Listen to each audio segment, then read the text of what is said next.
Do you remember the 100-Acre Wood? A place of innocent adventures, pure friendships, and pots of honey. But what if I told you that behind the sweetness of Winnie the Pooh and his friends, there's a theory that transforms this children's story into a psychological case study?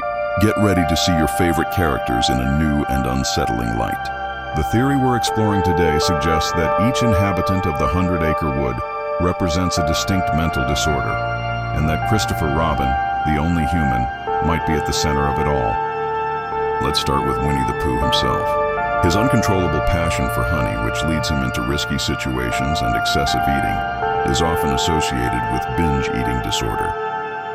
Furthermore, his constant distraction and lack of focus can be interpreted as signs of attention deficit hyperactivity disorder, ADHD.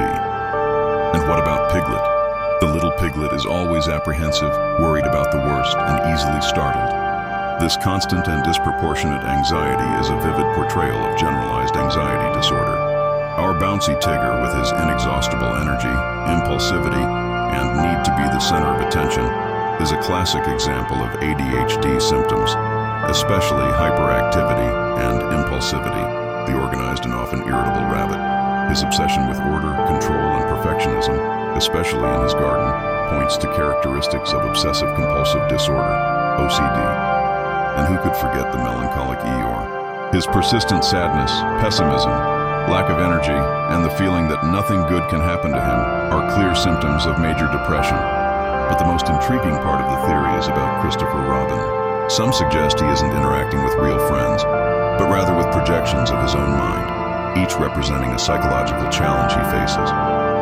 Is he the only one who sees these friends, or is he dealing with his own disorders, projecting them onto his toys?